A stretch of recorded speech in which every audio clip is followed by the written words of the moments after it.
కూడికి వచ్చినటువంటి దేవుని బిడ్డలైన మీ అందరికీ కూడా ప్రభువును రక్షకుడైన యేసుక్రీస్తు వారి పేరిట వందనాలు తెలియజేస్తున్నాను.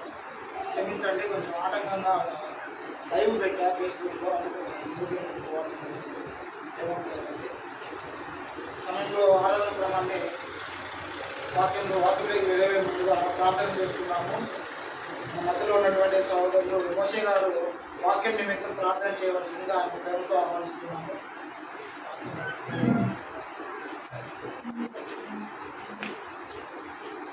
ప్రార్థన చేసుకున్నాము. సకల ఆశీర్వాదములకు కారణభూతులు అయిన మా నీతి గల ప్రియ పరలోకపు తండ్రి, ఘనమైన శ్రేష్టమైన మహోన్నతమైన నామమునకు ఈ ఆదివార సమయంలో ఆరాధన క్రమంలో కృతజ్ఞతాస్తుతులు చెల్లించుకుంటున్నాము. మా తండ్రి, మీ కుమారులుగా మీ కుమార్తెలుగా క్రీస్తు ప్రభు వారి యొక్క శరీరంగా సంఘంగా మేమందరం కూడా ఏకంగా కూడి వచ్చి ఉన్నాము. కూడి వచ్చిన మమ్మల్ని అందరినీ కూడా దీవించి ఆశీర్వదించి మా ద్వారా మీరు మహిమ పొందుకోవాలని కోరుకుంటున్నాము. మా తండ్రి, మీరు ఇచ్చినటువంటి సమయంలో పాటల ద్వారా మీ నామమును గొప్పగా స్తుతించి ఉన్నాము, మహిమపరిచి ఉన్నాము. ఆ స్తుతి ఘనత మహిమ మీరే పొంది ఉన్నారని మేము కోరుకుంటూ ఆశిస్తున్నాము. మా తండ్రి, మమ్మల్ని పక్కన పెట్టకండి తండ్రి, మమ్మల్ని అంగీకరించండి. మా తండ్రి, మీ చిత్తమైతే మా తండ్రి మాలో లోటులను సవరించమని కోరుకుంటున్నాము. అదే ప్రకారంగా మా తండ్రి, ఈ సమయంలో మీ బిడ్డలమైనటువంటి మేమందరం కూడా వాక్య భాగాన్ని వెళ్తుండగా వాక్యాన్ని తెలుసుకున్నట్టుకు కావలసినటువంటి మంచి వివేకాన్ని మాకు దయచేయండి. మా తండ్రి, బోధిస్తున్న నాకును వినబోతున్న మీ బిడ్డలకును కావలసినటువంటి మంచి వివేచనను జ్ఞానమును దయచేయమని కోరుకుంటున్నాం. మా తండ్రి, మీ చిత్తమైతే ఎటువంటి ఆటంకం రానిపోకుండా మీరే ముందు నడిపించుకోండి. మా తండ్రి, మీ బిడ్డలు ఇంకా కొంతమంది రాలేకపోయారు, వారందరినీ కూడా సకాలంలో మందిరానికి నడిపించమని, వారి ద్వారా కూడా మీరు మహిమ పొందుకోవడానికి వారికి చక్కటి అవకాశాన్ని దయచేయమని, ఈ కొద్ది విన్నపములన్నీ కూడా మా రాజును రక్షకుడైన యేసుక్రీస్తు వారి పేరిట ప్రార్థన చేసుకుంటున్నాము. మా తండ్రి, ఆమేన్. అందరికీ వందనాలు. ఈరోజు మనం నేర్చుకుని పోతున్నటువంటి అంశము రాశాను కనుక కనబడుతుంది కనుక మనం ప్రత్యేకంగా చెప్పవలసిన పని లేదు. ఈరోజు మనం నేర్చుకొని పోతున్నటువంటి అంశం ఏంటంటే విశ్వాసంతో కూడినటువంటి క్రియలు. క్రియలతో కూడినటువంటి విశ్వాసం అనేటువంటి అంశాన్ని మనం ఈరోజు నేర్చుకొని పోతున్నాము. మొన్న శుక్రవారం కానీ బుధవారం కానీ ఏం వాక్యం చెప్పుకున్నాము ఒకసారి జ్ఞాపకం చేసుకున్నాము.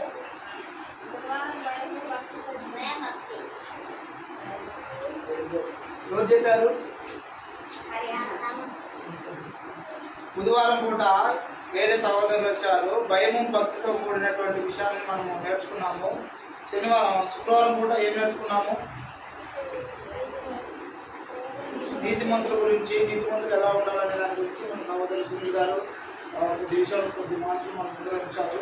అయితే ఈరోజు మనం నేర్చుకొని పోతున్నటువంటి అంశభాగం ఏంటి అని అంటే క్రియలతో కూడినటువంటి విశ్వాసం అనేటువంటి అంశాన్ని మనం చక్కగా ఈరోజు నేర్చుకున్నాము. ఈనాడు లోకంలో ఉన్నటువంటి వారందరికీ కూడా విశ్వాసం ఉన్నది, కానీ విశ్వాసానికి అనుబంధంగా క్రియలు లేకుండా పోయాయి అనేది మనకు తెలుసు.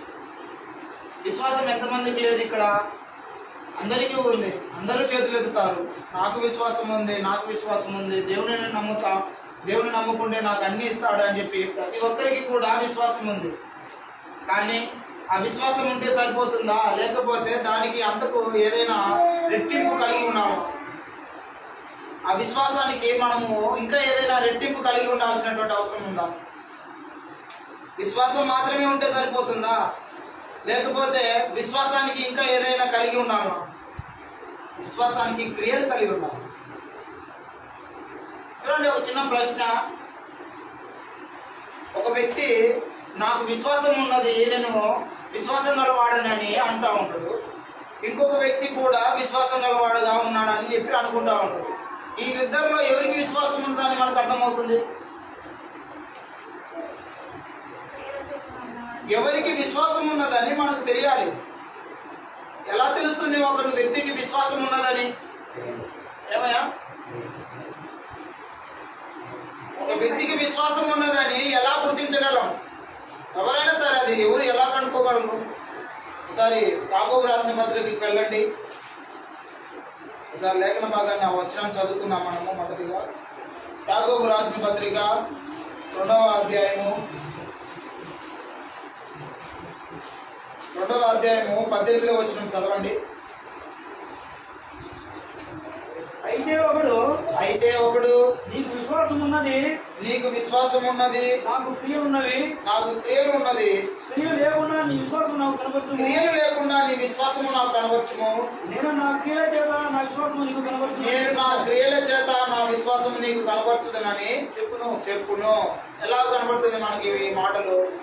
ఒక వ్యక్తి ఏమంటున్నాడంటే నాకు విశ్వాసం ఉన్నదని అనుకుంటున్నాడు, కానీ అది ఎలా కనబడుతుంది? ఇంకో వ్యక్తి ఏమంటున్నాడంటే నాకు విశ్వాసంతో పాటు క్రియలు కూడా ఉన్నాయి, నేను చూపిస్తున్నట్టున్నాడు. ఇద్దరు ఎవరికి విశ్వాసం ఉన్నదని మనకు అర్థమవుతుంది. అప్పుడు ఎవరికి విశ్వాసం ఎక్కువగా ఉన్నదని కనబడుతుంది మనకు. చూడండి, ఒక వ్యక్తికి క్రియలు లేకపోతే ఆ విశ్వాసం ఎలాగో బయటికి కనబడుతుంది. అంతేనా కాదా? అందరికీ విశ్వాసాలు ఉన్నాయి ఈనాడు, కానీ ఆ విశ్వాసము వెల్లడిపరచాలి, ఆ విశ్వాసం కనపరావాలి అని అంటే దానికి ఆధారం ఏమై ఉన్నాయంటే ఇక్కడ క్రియలుగా ఉండాలి. క్రియలు లేకపోతే ఒక వ్యక్తికి విశ్వాసం కలవాడని ఎవడు కూడా గుర్తించలేరు. నిజానికి దేవుడు కూడా గుర్తించడు. ఒట్టిగా దయ్యాలు కూడా నమ్ముతాయి కదా. మీకు అందరికి కూడా తెలుసా, ఒకనొక సమయంలో యేసుక్రీస్తు ప్రభు దయ్యములను వదిలించడానికి వెళ్ళినప్పుడు దయ్యాలు ఏమన్నాయి? సేన అనేటువంటి దయ్యము పట్టినటువంటి వ్యక్తి దగ్గరికి వెళ్ళినప్పుడు మమ్మల్ని నశింపజేయడానికి అప్పుడే వచ్చావా అని చెప్పి భయపడ్డాయా? దయ్యాలకు విశ్వాసం ఉన్నది. అక్కడ విశ్వాసం అంటే ఏంటి? నమ్మకమే కదా. దేవుడు ఉన్నాడని నమ్ముతున్నాయి దయ్యాలు కూడా. దయ్యాలు ఏమన్నాయి అక్కడ వచ్చి యేసుక్రీస్తు ప్రభు గారిని చూసి ఏమన్నాయి దయ్యాలు అంటే, మమ్మల్ని అప్పుడే వదిలించడానికి, మమ్మల్ని నాశనం చేయడానికి అప్పుడే వచ్చావా ప్రభు అని అన్నాయి. అంత మాత్రాన దేవుని మీద నమ్మకం ఉండించిన దయ్యాలకు కూడా, అంత మాత్రాన దయ్యాలు కూడా రక్షణ పొందినట్ట, అంత మాత్రాన దయ్యాలు కూడా దేవుని దగ్గర మంచివాడి అనే పేరు పొందుకున్నట్ట. చూడండి, దయ్యాలకు కూడా విశ్వాసం ఉన్నది, కానీ ఆ విశ్వాసం చేత దయ్యాలు రక్షణ పొందలేవు కదా. ఇలాంటి మన పరిస్థితి కూడా అంతే. చాలా మందికి విశ్వాసం ఉన్నది, కానీ విశ్వాసానికి అనుబంధంగా క్రియలు లేకుండా పోయాయి. తద్వారా ఏమైపోయామంటే దేవునికి దూరంగానే ఉంటున్నాం మనం అందరం కూడా. ఒకసారి వచనాలు చదవండి. వచనాన్ని మనం పరిశీలన చేస్తున్నప్పుడు మనకందరికీ కూడా వివరణ అనేది అర్థమవుతుంది. మత్తయి సువార్త 7వ అధ్యాయం 21వ వచనంలో చూస్తే చాలా మంది ఏమని పిలుస్తున్నారంటే ఈనాడు యేసుక్రీస్తు ప్రభువారిని ప్రభువా అని పిలుస్తున్నారే కానీ అక్కడ చెప్పినటువంటి మాటను బట్టి వాళ్ళు ఉండడం లేదు. చూడండి, మత్తయి సువార్త 7వ అధ్యాయం 21వ వచనము, ప్రభువా ప్రభువా అని నన్ను పిలిచి ప్రతి వాడును పరలోక రాజ్యంలో ప్రవేశింపడు గాని పరలోకమందున్న నా తండ్రి చిత్త ప్రకారము చేయువాడే ప్రవేశించును. 23 వరకు కూడా చదవండి. ఆ దినమందు అనేకులు నన్ను చూచి ప్రభువా ప్రభువా నేను నీ నామమున ప్రవచింపలేదా, నీ నామమున దయ్యములను వెళ్ళగొట్టలేదా, నీ నామమున అనేకమైన అద్భుతములు చేయలేదా అని చెప్పుదురు. అప్పుడు నేను మేము ఎన్నడూ ఎరగను, అక్రమము చేయవారా నా యొద్ద నుండి పొండని వారితో చెప్పుదును. ఏమంటున్నాడు దేవుడు ఒక రోజున? చూడండి, ఫైనల్ అనేటువంటి ఒక రోజు ఉంది, చివరి రోజు అనేది ఒకటి ఉంది. ఆ రోజు ఏమంటున్నాడు అంటే వారిని ఏమని పిలుస్తున్నాడు? అక్కడ వచనం చదవండి. 23వ వచనంలో ఏమని పిలుస్తున్నాడు దేవుడు వారిని? అక్రమము చేయవారులారా మీరెవరో నాకు తెలియదు, మీరు వెళ్ళిపోండి అన్నాడా? అంటున్నాడా ఇక్కడ? 23వ వచనం జాగ్రత్తగా గమనిస్తున్నప్పుడు మనకు అర్థమవుతున్న విషయం ఏంటంటే అక్రమము చేయవారులారా మీరెవరో నాకు తెలియదు. సృష్టికర్త అనేటువంటి దేవుడు అక్కడ ఉన్నటువంటి వారిని ఏమని పిలుస్తున్నాడు? ఇప్పుడు మంచివాళ్ళని పిలుస్తున్నాడా లేకపోతే అక్రమస్తులను పిలుస్తున్నాడా? ఇది రాసుకోవడం కంటే ముందు మీరు వినండి. అక్రమము చేయవాలని పిలుస్తున్నాడా లేకపోతే మంచి వాళ్ళని పిలుస్తున్నాడా దేవుడు? అక్రమము చేయవాలారా మీరెవరో నాకు తెలియదు అని పిలుస్తున్నాడు. ఎవరిని పిలుస్తున్నాడు అట్లా? చూడండి, అక్కడ ఉన్నటువంటి వారందరూ కూడా మంచివారుగానే కనబడుతున్నారు కదా. ఆ వచనాలు చదువుతున్నప్పుడు మనకు అర్థమవుతున్నది ఏమిటి అంటే వాళ్ళు దేవుని నామమున దయ్యాలు వెళ్ళగొడుతున్నారు, వాళ్ళు దేవుని నామమున ప్రవచన చేస్తున్నారు, వాళ్ళు దేవుని నామమున సువార్త ప్రకటిస్తున్నారు, దేవుని ఏమని పిలుస్తున్నారు? ప్రభువా ప్రభువా అని పిలుస్తున్నారు. సో ఇప్పుడు మనకు అర్థమవుతున్న వివరణ ఏమిటంటే వాళ్ళు కూడా దేవుని యందు విశ్వాసం కలిగి ఉన్నారు, కానీ ఎందుకని దేవుడు వారిని అక్రమము చేయవారు అంటున్నాడు? ఇక్కడ చదువుతున్నటువంటి విషయాన్ని బట్టి మనకు అర్థమవుతున్న మాట ఏంటంటే, వారు చెప్పినట్టు చేయకోకుండా ఇష్టానుసారంగా ఉంటున్నారు. పిలవడం మాత్రం పిలుస్తున్నారు, ప్రభువా ప్రభువా అని పిలుస్తున్నారే కానీ వాళ్ళు ఏం చేయట్లేదు, దేవుడు చెప్పినటువంటి మాటలను చేయడం లేదు. అంటే వారికి విశ్వాసం ఉన్నదనా లేదనా? మనం జాగ్రత్త ఆలోచించండి. వారందరూ కూడా విశ్వాసులే. దయ్యాలు వెళ్ళగొడుతున్నారు, ప్రవచనలు చేస్తున్నారు, ప్రభువా ప్రభువా అని పిలుస్తున్నారు. వాళ్ళు దేవుడిని నమ్ముతున్నారా నమ్మట్లేదా అనేది అర్థం అవ్వాలి మనకు. నమ్ముతున్నారా వాళ్ళు? కానీ వాళ్ళు ఏమని పిలుస్తున్నారు? వాళ్ళని ఏమని పిలుస్తున్నారు దేవుడు అక్కడ? అక్రమము చేయవాళ్ళరా మీరెవరో నాకు తెలియదు. సో ఇప్పుడు మనకు అర్థమవుతున్న విషయం ఏంటంటే, మనకు విశ్వాసం ఉంటే సరిపోదు, విశ్వాసానికి క్రియలు కూడా ఉండాలి. ఆ క్రియలు దేవుడు చెప్పినటువంటి క్రియలుగా ఉండాలి. దేవుడు చెప్పినటువంటి ఆ క్రియలతో కూడినటువంటి విశ్వాసం ఉంటేనే దేవుడు ఒకనాడు మిమ్మల్ని ఏం చేస్తాడంటే, మనల్ని ఏం చేస్తాడంటే తీసుకుంటాడు, అంగీకరిస్తాడు. లేదు అంటే ఏమంటాడు దేవుడు? మీరెవరో నాకు తెలియదు, మీరు వెళ్ళిపోండి. ఒకసారి లూకాసు వార్తలోకి వెళ్ళండి. లూకాసు వార్త 6వ అధ్యాయం 46వ వచనం. నేను చెప్పు మాటల ప్రకారం మీరు చేయక. లూకాసు వార్త 6వ అధ్యాయం 46వ వచనం. నేను చెప్పు మాటల ప్రకారం మీరు చేయక ప్రభువా ప్రభువా అని నన్ను పిలుచుట ఎందుకు? నేను చెప్పు మాటల ప్రకారము మీరు చేయక ప్రభువా ప్రభువా అని నన్ను పిలుచుట ఎందుకు?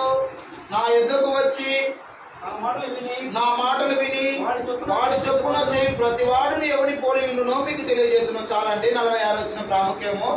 దేవుడు ఏమంటున్నాడు ఇక్కడ? యేసుక్రీస్తు ప్రభు ఏమంటున్నాడు అంటే, నేను చెప్పు మాటల ప్రకారం మీరు చేయక ప్రభువా ప్రభువా అని నన్ను పిలువట ఎందుకు?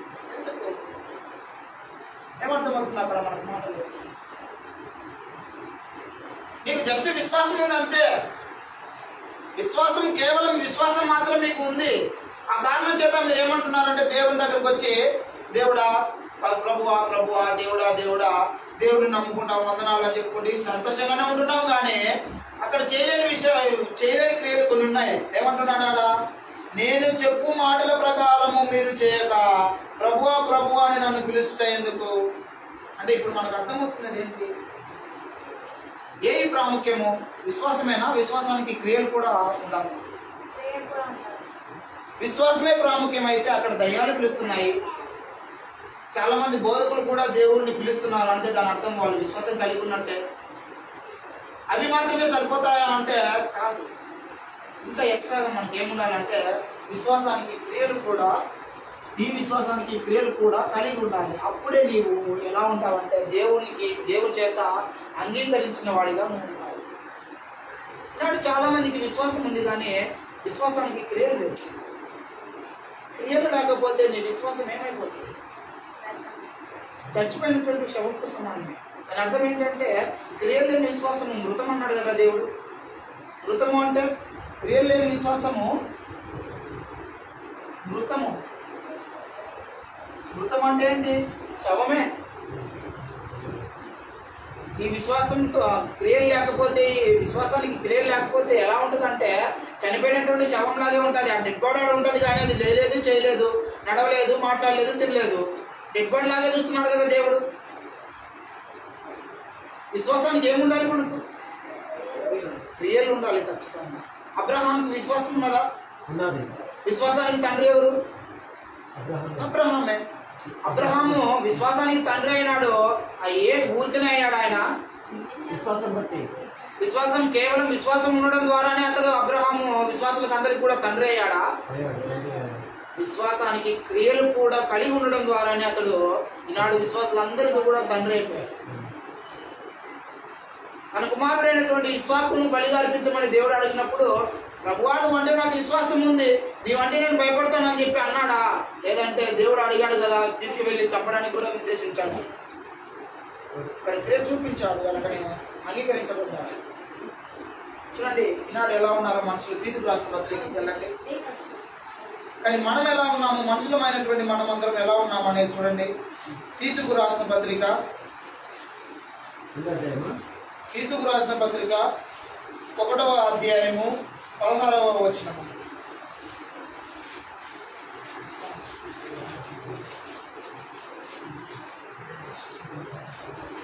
16వ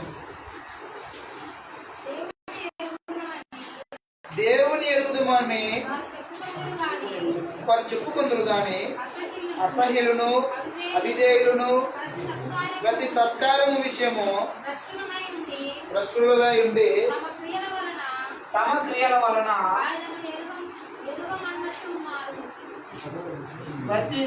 ప్రతి సత్కారమందు మళ్ళొకసారి చదవండి పర్లేదు. దేవుని ఎరుగుదమని వారు చెప్పుకొందురు గాని అసహ్యులను అవిధేయులను ప్రతి సత్కార్యం నందు విషయము తమ క్రియల వలన ఆయనను ఎరుగమన్నట్టుగానే ఉన్నారు. కానీ వాళ్ళు నిజానికి వాళ్ళు ఏమనుకుంటున్నారు? వాళ్ళ హృదయంలో వాళ్ళు ఏమనుకుంటున్నారు అండి?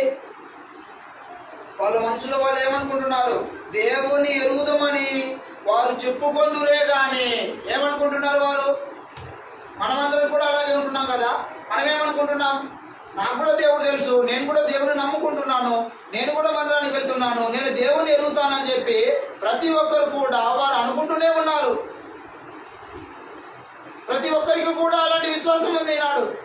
మేము దేవుని ఎరుగుతాము, మేము కూడా దేవుని తెలుసుకున్నాము, దేవుని దగ్గరికి వెళ్తే మాకు కూడా బాగా అయ్యాయి, దేవుడే మమ్మల్ని కాపాడుకుంటున్నారు అని చెప్పి వారు వాళ్ళ హృదయంలో దేవుని ఎరుగుదామని చెప్పుకుంటున్నారే కానీ ఎలా ఉంటున్నారు వారు? చూడండి ఎలా ఉన్నారంటే, దేవుని ఎరుగుదామని వారు చెప్పుకొందురే గాని అసహ్యులను అవిధేయులను ప్రతి సత్కార్యం విషయంలో వారు ఎలా ఉన్నారు? సత్కార్యం అంటే ఏంటండి?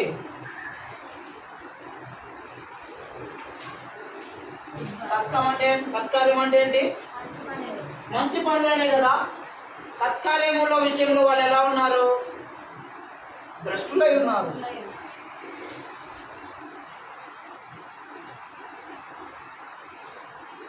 ప్రతి సత్కార్యం అందులో వాళ్ళు ఎలా ఉన్నారంటే, ప్రతి సత్కార్య విషయంలో వారు భ్రష్టులుగానే ఉంటున్నారు. కానీ వాళ్ళు హృదయంలో ఏమనుకుంటున్నారు? మొదటి లైన్లో చదివితే దేవుని ఎరుగుదామని చెప్పుకొందురే గాని అవిధేయులను ఎలా ఉన్నారు? అవిధేయులను నాకు అందిస్తున్నాండి. అవిధేయులను ప్రతి సత్కార విషయంలో అసహ్యులను అవిధేయులను ప్రతి సత్కారం నందు భ్రష్టులై ఉన్నారు. వాళ్ళు ఎలా ఉన్నారు అంటే, దేవుని నమ్ముకుంటాము, దేవుని ఎరుగుదాము, దేవుని ఎరుగుతూనే ఉన్నాము అని చెప్పి వాళ్ళు అనుకుంటూనే ఉన్నారు. కానీ క్రియల దగ్గరికి వచ్చినప్పుడు వాళ్ళు ఎలా ఉన్నారంటే భ్రష్టత్వం కలిగి ఉన్నారు. అంటే క్రియల దగ్గరికి వచ్చినప్పుడు వాళ్ళ పరిస్థితి ఎలా ఉన్నది కనపడుతుంది కదా. ఒక వ్యక్తి క్రియల దగ్గరికి వచ్చినప్పుడే వాడు హృదయంలో ఏమున్నదని తెలుస్తుంది. వాడి హృదయంలో వాడికి విశ్వాసం ఉన్నదని వాడు అనుకున్నంత మాత్రాన వాడు క్రియల దగ్గరికి వచ్చినప్పుడు వాడు ఎలా ఉన్నాడు? భ్రష్టుడై ఉన్నాడు. ఇక్కడ ఉన్నటువంటి జనాంగం కూడా అంతే. వారు దేవుని ఎరుగుదామని చెప్పుకుందరే కానీ అవిధేయులను అసహ్యులను ప్రతి సత్కార విషయం నందు భ్రష్టులై ఉండి వారి క్రియల వలన దేవుని ఎరగమన్నట్టుగా ఉన్నారు. ఎలా ఉన్నారు? వారి క్రియల వలన ఏ విధంగా ఉన్నారు? వాళ్ళు దేవుని క్రియల వలన ఎరగమన్నట్టున్నారు. నిజానికి వాళ్ళ విశ్వాసం వలన వాళ్ళు ఎలా ఉన్నారంటే దేవుని ఎరుగుతున్నామా అనేటువంటి విశ్వాసంలోనే వాళ్ళు ఉన్నారు. కానీ క్రియల దగ్గరికి వచ్చినప్పుడు ఎలా కనపడుతుందంటే వాళ్ళ క్రియలు చెప్తున్నాయి, వాళ్ళు చేసే పనులు చెప్తున్నాయి మేము దేవుని ఎరగలేదు అని. వాళ్ళ మాటలు ఎలా ఉన్నాయి? మేము దేవుని ఎరుగుతాము, మేము దేవుని నమ్ముకున్నాము, మేము దేవుని విశ్వాసం ఉంటున్నామని చెప్పి వాళ్ళ మాటలు మాత్రం గొప్పగా కనబడుతున్నాయి. కానీ క్రియల దగ్గరికి వచ్చినప్పుడు ఎలా ఉన్నాయంటే వాళ్ళు దేవుని నిజంగానే ఎరగమన్నట్టుగానే ఉంది. అంతే ప్రతి ఒక్కరి పరిస్థితి అలాగే ఉన్నది. మందిరానికి వస్తున్నారు, చక్కగా బైబిల్ చేతిలో పెట్టుకొని మందిరానికి వస్తూనే ఉన్నారు. వాళ్ళు దాన్ని చూసినప్పుడు మనకేమర్థం అవుతుంది? చక్కగా వెళ్తున్నారు కదా మందిరాలకు, ఎంత విశ్వాసం ఉన్నదో వీళ్ళకు, ఎంత మంచి వాళ్ళు వీళ్ళు అని చెప్పి మనం బయటి వాళ్ళకు బాగా కనపడడానికి ప్రయత్నం చేస్తూ ఉంటాం. కానీ ఇంటికి వెళ్ళిన తర్వాత చూస్తే వాళ్ళు తిట్లు, వాళ్ళు మాట్లాడే మాటలు ఇవన్నీ బట్టి చూస్తే ఏమర్థం అవుతుంది? నిజంగా వీళ్ళు దేవుని ఎరిగిన వాళ్ళేనా లేకపోతే నిజంగా నటిస్తున్నారా అని అర్థమవుతుందా మనకు? క్రియల వలన మాత్రమే మనం దేవుని ఎరిగామా ఎరగట్లేదా అని తెలుస్తుంది. అందుకే దేవుడు ఏమంటున్నాడంటే వెలిచూపును కాదు కావాల్సింది, హృదయంలో ఉన్న దానిని బట్టి మనం తిరిగి తీర్చాలి. నిజానికి వాళ్ళు హృదయంలో ఎలా ఉన్నారంటే, వాళ్ళ హృదయంలో వాళ్ళు ఎలా ఉన్నారంటే దేవుని ఎరిగామన్నట్టుగానే ఉన్నారు. కానీ వాళ్ళు చేసే క్రియల వలన వాళ్ళు ఎలా ఉన్నారంటే మేము దేవుని ఎరగలేదు అని చెప్పుకుంటున్నాం. ఇండైరెక్ట్గా చెప్తున్నారు వాళ్ళు. ఎలాగో ఏ విధంగా చెప్తున్నారు? వాళ్ళ క్రియల వలన. అంటే మన పరిస్థితి ఎలా ఉంది? మన క్రియల వలన దేవుని ఎరగమన్నట్టున్నామా, ఎరిగాములే అన్నట్టుగానే ఉన్నామా? మన క్రియలు మనకు తెలుపుతాయి మనం దేవుని నమ్ముతున్నామా, దేవుని నమ్మట్లేదా అని. చాలా మందికి దేవుని నమ్మకం, దేవుని మీద ప్రతి ఒక్కరికి కూడా నమ్మకమే ఉంది. కానీ వాళ్ళ క్రియల వలన వాళ్ళు ఎలా ఉన్నారంటే దేవుని నమ్మలేదు అని చెప్పి బాహటంగా చెప్తున్నారు. అందరూ బాహటంగా అంటే ఓపెన్గా చెప్పేస్తున్నారు. నోట్తో చెప్పట్లేదు. వాళ్ళు చేసే పనులను బట్టి, వాళ్ళు చేసే క్రియలను బట్టి, వాళ్ళు తినే తిండిని బట్టి, నచ్చే నడకను బట్టి, చూసి చూపులను బట్టి ప్రతిదీ కూడా వాళ్ళు ఏ విధంగా చెప్తున్నారంటే ఎదుటివానికి నిజంగా నేను దేవుని నమ్ముకోవట్లేదు అని చెప్పి బాహటంగా చెప్పుకుంటున్నారు. కానీ మందిరానికి మాత్రం బాగా వస్తుంటారు, బూతులు మాత్రం బాగా మాట్లాడుతుంటారు. మందిరానికి బాగానే వస్తుంటారు, పాటలు పాడుతున్నారు, వాక్యం చదువుతున్నారు, ప్రార్థన చేసుకుంటున్నారు. ఆ ఉద్దేశం వరకు ఆ ప్రకారం వాళ్ళు ఎలా ఉన్నారంటే మేము దేవుని నమ్ముకుంటున్నాము అన్నట్టుగానే ఉంటారు. కానీ వాళ్ళు చేసే క్రియలు, ఇంటికి వెళ్ళిన తర్వాత వాళ్ళు చేసే పనులు వాళ్ళు ఎలా ఉన్నాయంటే మేము దేవుని ఎరగలేదు, మేము అవిశ్వాసులమే అని చెప్పుకుంటూనే ఉన్నాం. అలాంటి క్రియలు ఉంటే విశ్వాసం పరిపూర్ణత కాదు. సార్ చూడండి, యాకోబు రాసిన పత్రిక 2వ అధ్యాయం 14 వచనము.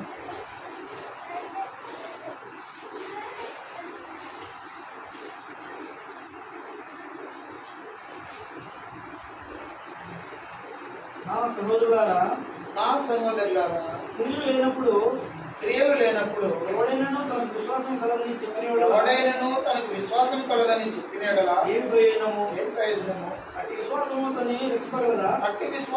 రక్షింపగలదా? చూడండి, ఇక్కడ దేవుడు ఏమంటున్నాడు, యాకోబు రాస్తూ పత్రికలో ఏమని చెప్తున్నాడంటే, నా సహోదరులారా, క్రియలు లేనప్పుడు ఎవడైనాను తనకు విశ్వాసం కలదని చెప్పిన యెడల ఏమైనా ప్రయోజనం ఉంటుందా? అర్థమవుతుందా నా మాటలు? బైబిల్లో ఉన్నటువంటి మాట ఏ విధంగా ఉన్నదంటే క్రియలే లేవు, వాడు చేసేదానికి ఏ మంచి పనులు చేయట్లేదు, వాడు విశ్వాసంతో దేవుని సంబంధమైన పనులు ఏమీ చేయట్లేదు. కానీ వాడు ఏమనుకుంటున్నాడు, విశ్వాసం గలవాడనని చెప్పుకుంటున్నాడు. అది ఏమైనా యూస్ఫుల్గా ఉంటుంది అంటే ప్రయోజనవంతంగా ఉంటుందా? అదేమైనా ప్రయోజనవంతంగా ఉంటుందా? లేకపోతే దానివల్ల ఎవరైనా రక్షణ పొందుతారా? అర్థమవుతుందా సార్? అర్థమవుతుందా అందరికీ? నా సహోదరులారా, మీకు విశ్వాసం ఉన్నది కానీ క్రియలు లేకపోతే ఆ విశ్వాసం వలన మీరు రక్షణ పొందుతారా?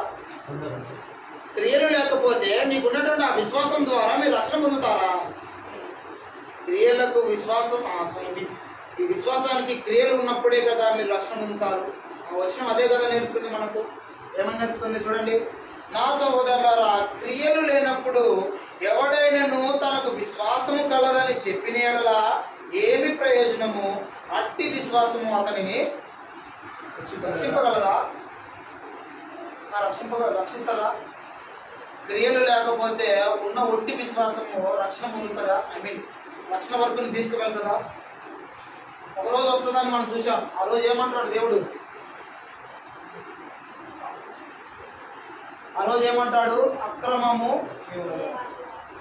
ఒక రోజు వస్తుంది, నీవు రక్షణ పొందుతున్నాము, మేము విశ్వాసం గల వారం మందిరానికి వెళ్తున్నాము, బాగానే ఉంటున్నాము అని చెప్పి అనుకుంటున్నాం. కానీ ఒక రోజు వస్తుంది, నీవే క్రియలు, నీ సత్కార్యం విషయంలో నువ్వు భ్రష్టులుగా ఉంటున్నావు, నీ క్రియల వలన నువ్వు ఎరగనట్టుగానే ఉంటున్నావు, ఇలా నీ ఉండి కూడా ఏమనుకుంటున్నావు, నేను విశ్వాసం గలవాడిని అని అనుకుంటున్నావు.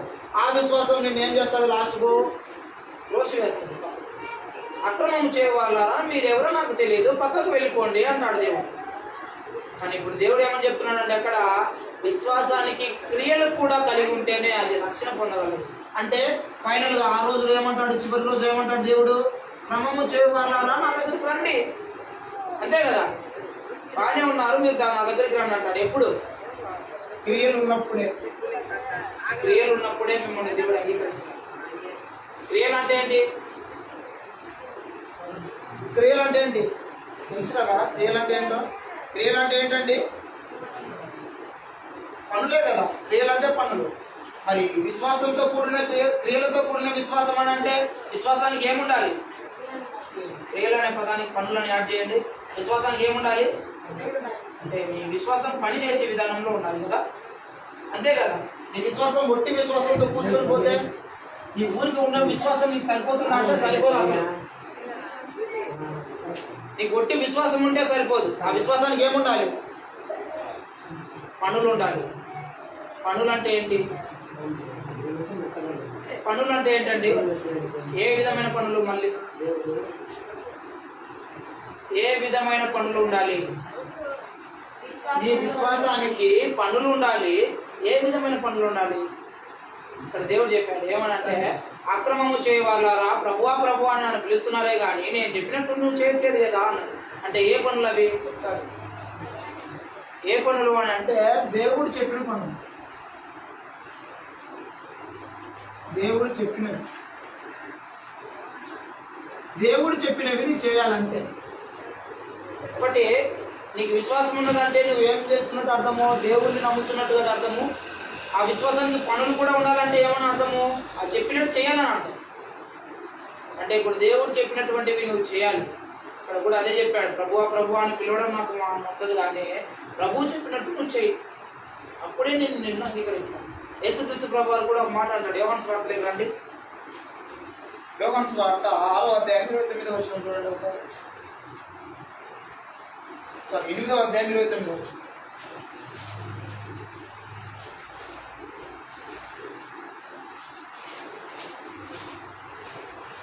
యోహాను సువార్త 8వ అధ్యాయం 29వ వచనం. నన్ను పంపినవాడు నాకు తోడై ఉన్నాడు. ఆయనకి ఇష్టమైన కార్యములు నేను ఎల్లప్పుడూ చేయదును కనుక ఆయన నన్ను ఒంటరిగా విడిచిపెట్టలేదని చెప్పాను. ఏం చేస్తున్నాడు ఇక్కడ యేసుక్రీస్తు ప్రభు? నన్ను పంపినవాడు నాకు తోడై ఉన్నాడు. ఎవరు పంపింది? ఎవరిని పంపాడు? పరలోకమందున్న తండ్రి తన కుమారుడైనటువంటి యేసుక్రీస్తు ప్రభువారిని లోకానికి పంపాడు. పంపిన తర్వాత యేసుక్రీస్తు ప్రభువారిని ఊరిని వదిలిపెట్టాడా? ఒంటరిగా వదిలిపెట్టాడా? ఏం చేశాడు ఆయన? నన్ను పంపినవాడు నాకు తోడై ఉన్నాడు, ఎల్లప్పుడూ తోడై ఉన్నాడు కనుక తోడై ఉన్నాడు.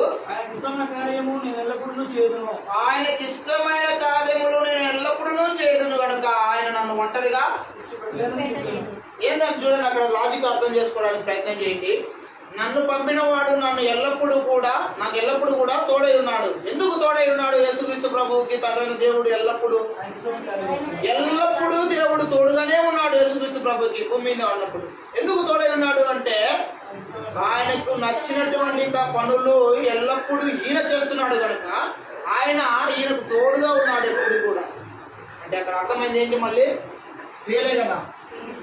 ఏ క్రియలు అవి? విశ్వాసానికి క్రియలు ఉండాలి. యేసుక్రీస్తుకి కూడా విశ్వాసం ఉంది, విశ్వాసానికి క్రియలు కూడా జాయింట్ గా ఉన్నాయి. అంటే ఆయనకు అనుబంధంగా క్రియలు కూడా ఉన్నాయి విశ్వాసానికి. ఇప్పుడు ఆ క్రియలు అంటే ఏమని తెలుసుకుంటున్నాం మనము? దేవుడికి ఇష్టమైన క్రియలు, దేవుడు చెప్పిన క్రియలు. అంటే దేవుడు చెప్పిన పనులు ఎప్పుడు కూడా యేసుక్రీస్తు ప్రభు చేస్తా ఉన్నాడు. ఆయన సోయింగ్ చేసుకోలేదు. అక్కడికి వచ్చి సోయింగ్ అంటే సో ఆఫ్ అంటారు చూసావా, నటించడం. ముందుకు మనుషులు కనపడడానికి నేను దేవుడి కుమారుని కదా అని చెప్పి మంచిగా ఎదుటి వారి దగ్గరకు వచ్చి బిల్డప్ చేసుకోలేదండి. బిల్డప్ అంటే బూతు కాదు ఇది. అక్కడికి వచ్చి ఆయన నేను నిరూపించుకోవడానికి ప్రయత్నం చేయలేదు. నేను దేవుని కుమారుణ్ణి, నాకు అన్నీ తెలుసు, నేను ఇలాంటి వాడిని, నేను అలాంటి వాడిని అని చెప్పి చెప్పుకోవడానికి ప్రయత్నం చేయలే. ఆయన ఒకటే చేశాడు, ఏంటంటే దేవుడికి ఇష్టమైనటువంటి క్రియలు చేశాడు, దేవుడు చెప్పినవి చేసేయాడు కనుక ఆయన ఎప్పుడు కూడా ఒంటరిగా లేడు. నీ పరిస్థితి కూడా అంతే కదా. ఇప్పుడు నీవు కూడా దేవుని చేత ఒంటరిగా విడిచిపెట్టుకోకుండా దేవునితో తోడుగా ఉండాలి అని అంటే, దేవునితో బంధం కలిగి నీవు ఉండాలి అని అంటే నీవేం చేయాలి? ఇప్పుడు విశ్వాసం మాత్రమే సరిపోతుందా? దేవునితో నీవు బంధం కలిగి ఉండాలంటే, దేవుడు ఎప్పుడు నీకు తోడుగా ఉండాలి అని అంటే ఒట్టి విశ్వాసం ఉంటే సరిపోతుందా? మనం మొదటి నుండి చూసుకుంటా వచ్చినా కూడా నోవాకు విశ్వాసం ఉంది. నోవాకు విశ్వాసం ఉంది కదా అని అంగీకరించబడ్డా?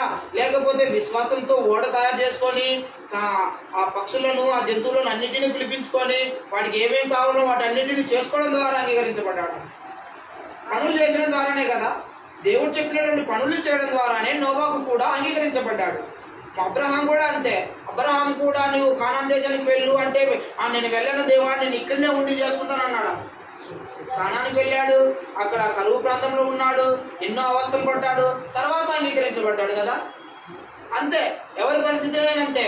దానియేలు ఉన్నాడు, దానియేలుకు ఏమైంది, ఒకనొక పరిస్థితిలో దానియేలు మంచి మాంస భోజనాలు, విందు భోజనాలు, మాంస భోజనాలు చేసుకొని తిను అంటే నేను తినను ఏమన్నాడు ఆయన. మేము శాకాహారులమే అనగా మేము ఆకుకూరలే మేము తింటామని చెప్పాడు. అంటే అక్కడ విశ్వాసం కనపరిచాడా లేదా?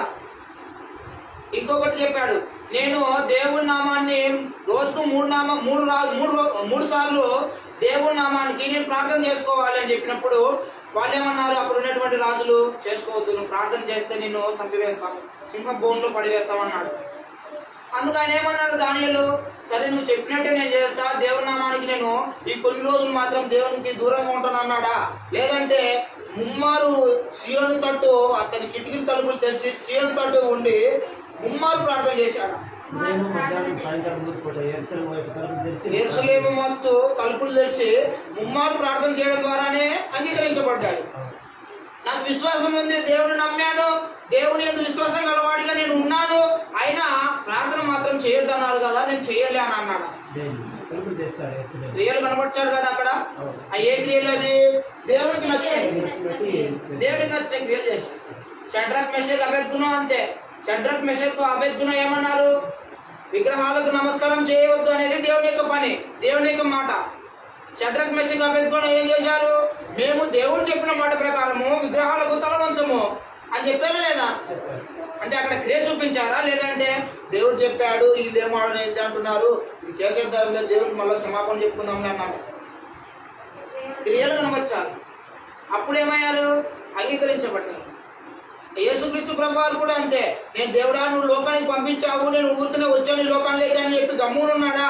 లేదంటే ఆయన ఆయన చెప్పినటువంటి పనులన్నీ చేసుకుంటూ పోయాడు, అన్ని చేసుకుంటూ పోయాడు. అప్పుడే అంగీకరించబడ్డాడు. ఒకసారి ప్రకటన గ్రంథంలోకి రండి. ఈనాడు సంఘంలో పరిస్థితిని కూడా మనం గమనించాలి. ప్రకటన గ్రంథము 3వ అధ్యాయము 3వ అధ్యాయము 1 నుండి 2 వచనం చదవండి.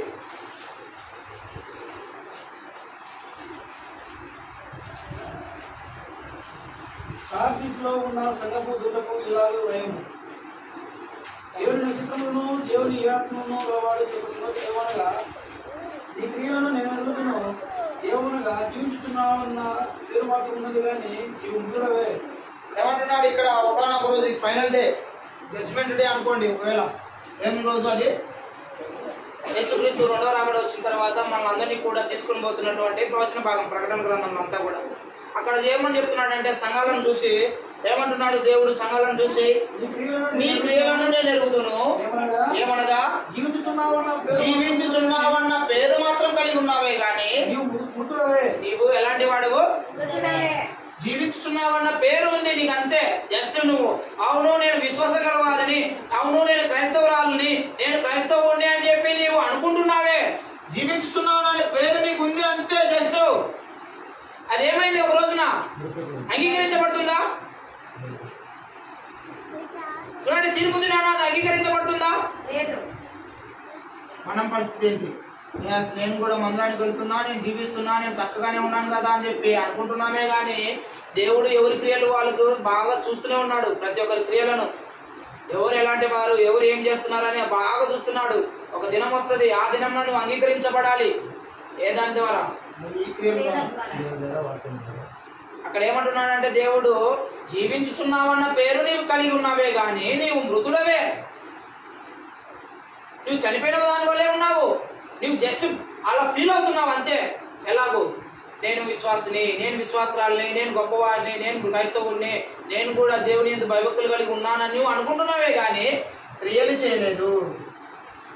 క్రియలు చేయడం లేదు కాబట్టి నీవేమంటున్నాడు దేవుడు, మృతుడవే.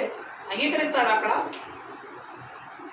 ప్రభువా ప్రభువా ప్రభువా నన్ను కాలు పట్టుకొని నన్ను విమోచించు దేవుడా, నన్ను కాపాడు దేవుడా, ఈ అగ్నిగుండంలో నేను ఉన్నానంటే అయినా నువ్వు ఇప్పుడు కాదు మనం చేయాల్సింది.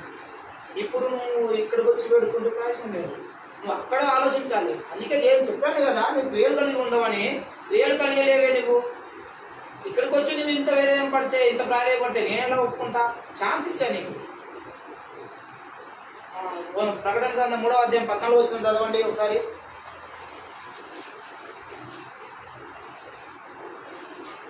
లవోదికయలో ఉన్న సంఘపు దూతకు లవోదికయలో ఉన్న సంఘపు దూతకు ఇలాగు రాయము. ఆమేన్ అనువాడును నమ్మకమైన సత్య సాక్షియు దేవుని సృష్టికి ఆదియమైన వాడు ఇప్పుడు సంగతులు ఏమనగా నీ క్రియలను నేను ఎరుగుదును. ఏమంటున్నాడు అక్కడ? అది సంఘాలకు రాస్తూ మొదటిగా ఆయన పలుకుతున్నటువంటి మాటలు ఏంటంటే క్రియలే. నీ క్రియలు నేను ఎరుగుదును. చదవండి. నీ క్రియలను నేను ఎరుగుదును. నీవు చల్లగానైనను వెచ్చగానైనను లేవు. నీవు చల్లగానైనను వెచ్చగానైనను ఉండిన మేలు. నీవు వెచ్చగానైనను చల్లగానైనను ఉండక ఎలా ఉన్నావు? నీవు నిలువెచ్చగా ఉన్నావు గనుక నేను నా నోటు నుండి నిన్ను వేయబడ ఉద్దేశించున్నాను. ఏమంటున్నాడు దేవుడు ఫైనల్ రోజు? ఎన్ని కూడా ప్రకటన గ్రంథంలో చెప్తున్న మాటలన్నీ కూడా జడ్జిమెంట్ రోజు, అంటే తీర్పు దినాన జరుగుతున్నటువంటి విషయాలు. ప్రతి ఒక్క సంఘాన్ని గురించి చూస్తూ ప్రతి ఒక్క సంఘానికి చెప్తున్నాడు. ఒక సంఘం దగ్గరికి వస్తాడు, నీ క్రియలు నేను ఎరుగుతున్నా అంటాడు. ప్రతి సంఘం దగ్గరికి వస్తాడు, నీ క్రియలు నేను చూశాను అంటాడు. అంగీకరించిన కొన్ని క్రియలు బాగున్న సంఘాలను ఏం చేస్తాడంటే అంగీకరిస్తాడు. క్రియలు బాగలేని సంఘాలను చూసామంటున్నాడు. అంటే ఇలా ఉంటుంది. ఏమని? జీవించుతున్నామన్న పేరు మాత్రం నీకు కలిగి ఉన్నావే కానీ నీవు మృతుడవు అని చెప్పి ఇందాక ఉన్నటువంటి సార్దిస్ సంఘానికి రాశాడు. ఇప్పుడు లవోదికయలో ఉన్నటువంటి సంఘాన్ని చూసి ఏమంటున్నాడు? నీవు చల్లగానైనను లేవు, వెచ్చగానైనను లేవు. నువ్వు చల్లగానైనను వెచ్చగానైనను ఉండిన మేలే. అంటే ఎలా ఉండాలి? విశ్వాసం ఉంది, నీకు విశ్వాసం ఉంది. అలా అవిశ్వాసమా? అలా కాదు. పోనీ విశ్వాసంతో క్రియలు కలిగి ఏమైనా బాగా ఉన్నావా? అలా లేవు.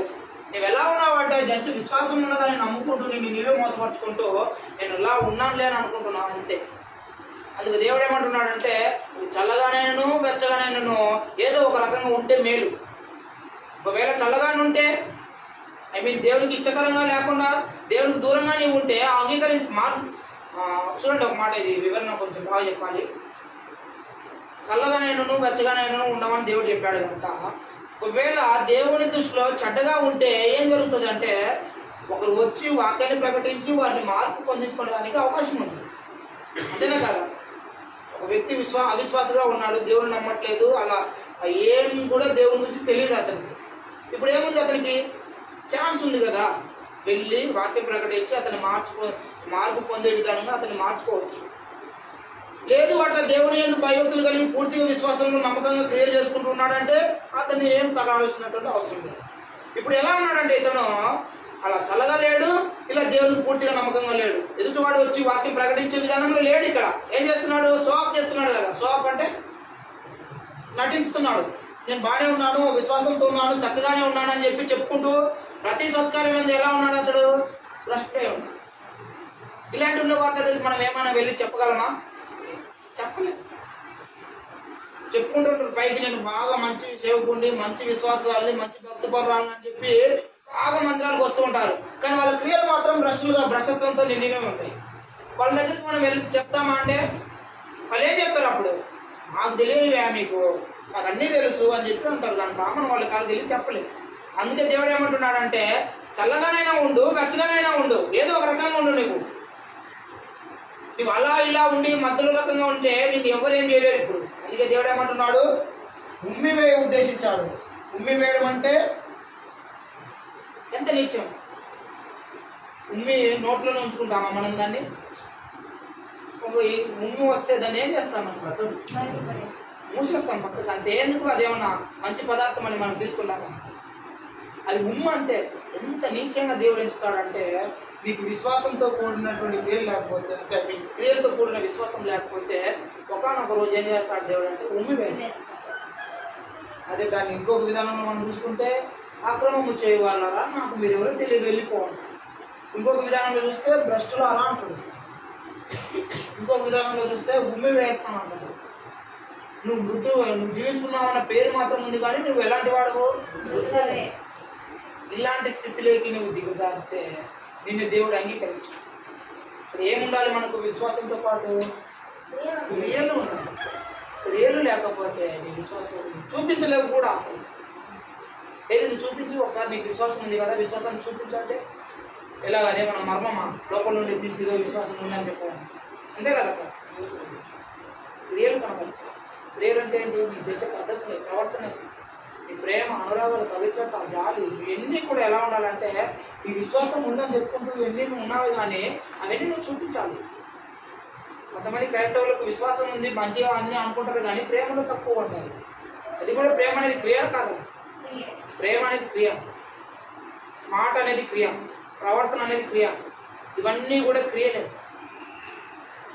ఇవన్నీ విషయాల్లో మనం ఏమైపోయామంటే మేము విశ్వాసవంతులం కాము అని చెప్పుకునే విధానంలో ఉన్నాయి. మేము విశ్వాసమే కాదండి, ప్రేమ దగ్గరికి వచ్చేందుకు మామూలుగానే ఉంటాం, మేము విశ్వాసం కాము. మాటలు మాట్లాడే దగ్గరికి వచ్చేందుకు మేము బూతులు మాట్లాడతాం, మేము విశ్వాసమే కాము. కానీ మందిరానికి వచ్చేందుకు మేము విశ్వాసమే, మంచివారమే, భక్తిపరులమే అని చెప్పుకోవడానికి వస్తాం. అలా ఉంటే దేవుడు అంగీకరిస్తాడా? చూడండి ఒకసారి ఇంకొక వచ్చాను కదండి, యాకోబు రాసిన పత్రిక 2వ అధ్యాయము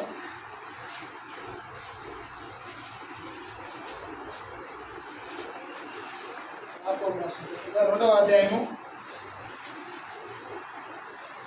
22వ వచనం.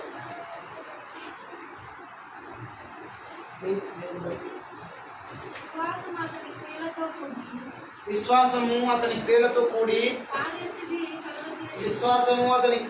కూడి కార్యసిద్ధి కలుగజేసిన నీవు క్రియల మూలంగా అతని విశ్వాసము పరిపూర్ణమైనదనియు. దేని వలన విశ్వాసము పరిపూర్ణమవుతున్నదండి? ఇక్కడ దేని మూలంగా నీ విశ్వాసం పరిపూర్ణతలోకి వస్తుంది అంటే 100% కరెక్ట్గా అవుతుంది. నీ విశ్వాసం ఎప్పుడు అవుతుందంటే నీకు ఎప్పుడైతే క్రియలు ఉంటాయో అప్పుడే నీ విశ్వాసము పరిపూర్ణతలోకి వస్తుంది. విశ్వాసం, క్రియలు లేని విశ్వాసం ఏమైపోతుందంటే మృతమే, శవమే, చనిపోయినటువంటి శవమే.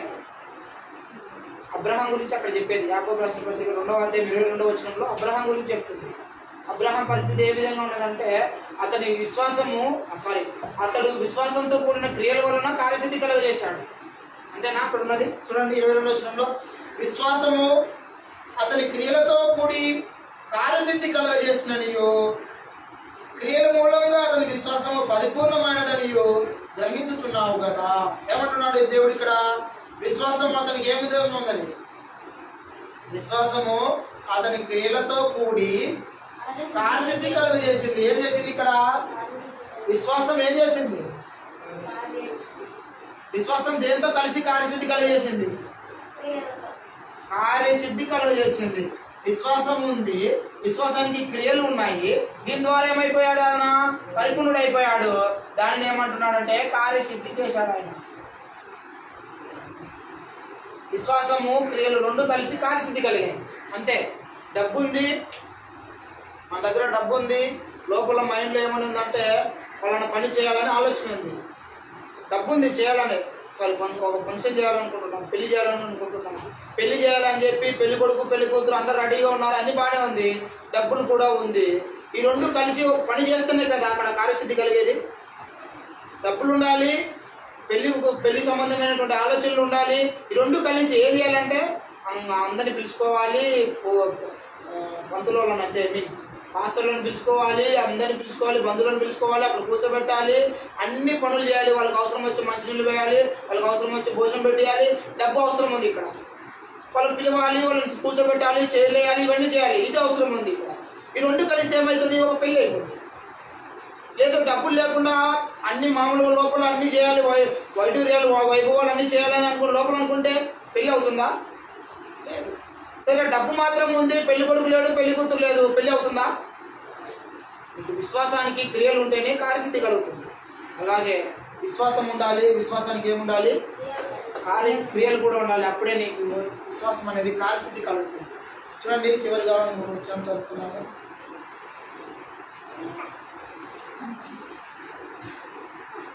పంతొమ్మిది వచ్చింది కదండి, అదే వచ్చింది, అదే 19. దేవుడు ఒక్కడే అని నమ్ముచున్నావు. భయములను నమ్మి వణుకుచున్నవి. ఆ, వెంటనే నేను లేని విశ్వాసము నిష్ఫలమైనదని తెలుసుకొనగోరుచున్నావా? తన పితరుడైన అబ్రహాము తన కుమారుడైన ఇస్సాకును బలిపీఠం మీద అర్పించినప్పుడు అతని క్రియల వలన నీతిమంతుడని తీర్పు పొందలేదా? చూడండి దేవుడు ఎంత బాగా చెప్తున్నాడో వచనాలు చదువుతుంటే, దేవుడు ఒక్కడే అని నీవు నమ్ముచున్నావు. అలాగ నమ్ముట మంచిదే. దయ్యములు కూడా నమ్మి ఏం చేస్తున్నాయి? దయ్యాలు కూడా దేవుడు నమ్ముతున్నాయా? నమ్మట్లేదు అక్క. దయ్యాలు దేవుడిని నమ్ముతున్నాయి. దయానికి దేవుడు అంటే భయమా కాదా? అంటే దాని అర్థం ఏంటి? దేవుడు నమ్ముతున్నాయా లేదన్నా? దయ్యాలు కూడా దేవుడు ఉన్నాడని నమ్మి వణుకుచున్నాయి. అంత మాత్రాన దయ్యాలు రక్షణ పొందాయనా? వచ్చిన చూడండి, దయ్యములు నమ్మి వణుకుచున్నవి. వ్యర్థుడా, క్రియలు లేని విశ్వాసము నిష్ఫలమైనదని తెలుసుకొని కోరుచున్నావా? మన పితరుడైన అబ్రహాము తన కుమారుడైన ఇస్సాకును బలిపీఠం మీద అర్పించినప్పుడు అతడు క్రియల వలన నీతిమంతుడని తీర్పు పొందలేదా? ఏమయ్యాడు అబ్రహాము? క్రియల వలన నీతిమంతుడయ్యాడు అబ్రహాము. విశ్వాసం ఉంది అతనికి. విశ్వాసానికి ఏం అనుబంధంగా ఉన్నాయి అక్కడ? క్రియలు. బలిగా అర్పించమని చెప్పాడు అబ్రహాంకు దేవుడు వచ్చి. నీ కుమారుడైనటువంటి ఇస్సాకును నాకు బలిగా అర్పించమని చెప్పాడు దేవుడు. సో దేవునికి విధేయత చూపించి ఏం చేశాడు? ఆయన పని జరిపించాడు. తీసుకువెళ్ళాడు, బలిపీఠం మీద పడుకోబెట్టాడు, చంపివేశాడు. చంపివేశాడా? చంపివేయలేదా? చంపివేయలేదా? జాగ్రత్తగా ఆలోచించి చెప్పండి. చంపివేశాడా? చంపలేదా? అబ్రహాం ఇస్సాకు ఒకసారి చూడండి. చంపలేదా? నేనైతే చంపాడని అనుకుంటున్నా. చూడండి,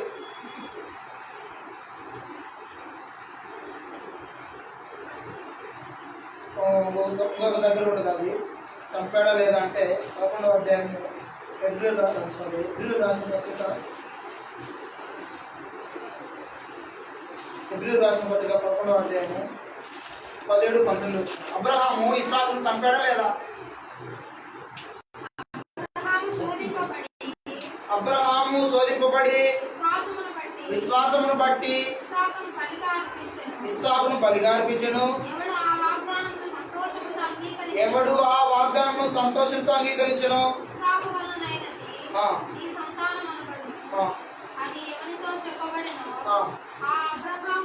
అబ్రహాము మృతులను సైతం లేపుటకు దేవుడు శక్తిమంతుడని ఎంచిన వాడై తన ఏక కుమారుని అర్పించి ఉపమాన రూపంగా అతని మృతులలో నుండి మరలా ఇప్పుడు అర్పించడం లేదా అబ్రహాం ఇస్సాకును? ఇది కొంచెం కష్టంగానే ఉంటది. ఏంటంటే అబ్రహాము ఇస్సాకును అర్పించాడా? అర్పించలేదా? మనం ఏ చూపుతో చూడాలి? ఈ చూపుతో చూడాలి. విశ్వాస సంబంధమైన చూపుతో చూస్తే అబ్రహాం ఇస్సాకును ఏం చేశాడు? అర్పించేశాడు. బాహ్య సంబంధంగా అతను పడుకోబెట్టాడు, మళ్ళీ లేపాడే కానీ హృదయం ఏం చేశాడు? ఆయన అయిపోయింది, ఇంకా నా కుమారుడు లేడు. తీసుకువెళ్ళాడు, బలిపీఠం మీద పడుకోబెట్టాడు, ఇంకా చంపబోయాడు. అయిపోయాడు నా కుమారుడు అని చెప్పి ముందుగానే సిద్ధపడి వచ్చేసాడు. ఆ సంబంధంగా ఆయన ఏం చేశాడంటే అబ్రహాము తన కుమారుడైన ఇస్సాకును చేశాడు. ఉపమాన రీతిగా మళ్ళీ పొందుకున్నట్టుగా కనబడుతుంది అక్కడ. మృతులలో నుండి లేపాడు దేవుడు అని చెప్పి అతను ఫీల్ అయిపోయాడు. ఇక నా కుమారుడు నేను చనిపోయాడని ముందుగానే అనుకున్నాను, కానీ దేవుడు నన్ను ఏం చేశాడంటే నా కుమారుడిని మళ్ళీ లేపించాడు. అంటే ఇప్పుడు అబ్రహాంకి ఎలాంటి విశ్వాసం ఉన్నది? చాలా గొప్ప విశ్వాసం ఉన్నదా లేదా? ఆ విశ్వాసం ఉన్నది కనుకనే ఆయన ఏమయ్యాడంటే ఇప్పుడు మనందరికీ తండ్రి అయిపోయాడు. విశ్వాసానికి చూడండి, అతనికి విశ్వాసం ఉంది. విశ్వాసానికి ఏమున్నాయి? క్రియలు ఉన్నాయి. అంటే బలి అర్పించడానికి కూడా భయపడలేదు, వెనకాడలేదు, వెళ్ళి బలి అర్పించేశాడు. ఇప్పుడు మనకు ఉండాల్సింది ఏంటి? విశ్వాసమా? విశ్వాసంతో కూడిన క్రియలు. క్రియలతో కూడిన విశ్వాసమే కదా. ఇప్పుడు ఏం అర్థమైందమ్మా? విశ్వాసం ఉంటే సరిపోతుందా? ఆ విశ్వాసానికి ఇంకా అనుబంధంగా ఏమైనా ఉండాలి? అంటే ఎక్స్ట్రాగా క్రియలు ఉండాలి. పనులు జరిపించాలి. దేవుడు ఇది చెప్పాడా, ఇది చేయాలంతే. ఇది చెప్పాడు కదా, చేద్దాంలే, చెప్పాడులే అని చెప్పి అలా ఉంటే సరిపోదు. చెప్పాడు చేయాలి. మంచి మాటలు మాట్లాడాలి. బూతులు మాట్లాడొద్దు అన్నాడు, మాట్లాడకూడదు అంతే. ప్రేమించాలన్నాడు, ప్రేమించాలంతే. ప్రేమించకూడదు అన్నాడు, ప్రేమించకూడదు అంతే. ఏం చెప్పాడో చేయాలి. ఎల్లప్పుడూ దేవుడికి ఇష్టమైన కార్యములు చేయడం ద్వారా దేవునికి యేసుక్రీస్తు ప్రభు ఏమయ్యాడు? దేవుని చేత అంగీకరించబడ్డాడు. నేను కూడా అంతే. విశ్వాసంతో కూడినటువంటి క్రియలు ఉంటేనే క్రియలతో కూడిన విశ్వాసం ఉంటేనే ఒకనొక దినంలో మనం దేవుని చేత అంగీకరించబడతాం. ఫైనల్గా ఒక వచనం చూడండి, యాకోబు రాసిన పత్రిక 2వ అధ్యాయము ముగించేద్దాం. 2వ అధ్యాయం 26వ వచనం. ప్రాణము లేని శరీరం ఎలాగు మృతమో, ప్రాణము లేని శరీరం ఎలాగూ మృతమో అలాగే క్రియలు లేని విశ్వాసమును మృతము. అలాగనే క్రియలు లేని విశ్వాసం కూడా మృతము. ప్రాణము లేని శరీరం ఎలాగూ మృతమో అలాగే క్రియలు లేని విశ్వాసము కూడా మృతము. మృతము అంటే చనిపోయిన డెడ్ బాడీ. మృతము అంటే ఏంటి? శవం అనుకో. ప్రాణము లేని శరీరం ఎలాగూ మృతమో క్రియలు లేని విశ్వాసం కూడా అలాగే. చనిపోయిన శవం ఆడ ఉందని అంటే దానికి ప్రాణం లేదు, అంతే. దాంతో ఏమైనా యూజ్ అవుతుందా? తీసుకెళ్ళి మట్టిలో పాతేస్తాం. అది ఎలాగూ ఉపయోగపడకుండా ఉంటుందో అలాగే నీ విశ్వాసం కూడా అంతే. నీ విశ్వాసానికి క్రియలు లేకపోతే, పనులు లేకపోతే, చెప్పినవి చేయకోకుండా ఉంటే అది కూడా ఎలాంటిదంటే, ఆ విశ్వాసం కూడా ఎలాంటిదంటే శవం లాంటిది. దానివల్ల ఏమైనా ప్రయోజనం ఉంటుందా? ఏ ప్రయోజనం. సో ఇప్పుడు మనం ఏం నేర్చుకున్నాం? విశ్వాసానికి ఏమి ఉండాలని నేర్చుకున్నాం? క్రియలు ఉండాలి, తగ్గించాలి, ప్రతి ఒక్క పని చేయాలి. దేవుడు ఏం చెప్పాడు ఆ పనులన్నీ చేయాలి. అలా చేస్తేనే దేవుడు చేత అంగీకరించబడతాం కనుక ఈ వాక్యం ద్వారా నన్ను నేను హెచ్చరించుకుంటూ దేవుడి సంఘమైన మిమ్మల్ని కూడా ప్రేమతో హెచ్చరిస్తూ అందరికి కూడా ముగించుకుంటూ అన్నం తెలియదు.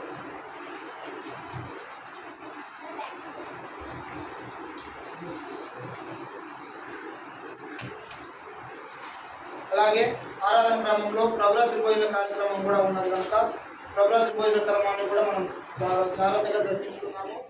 మొదటిగా క్రీస్తు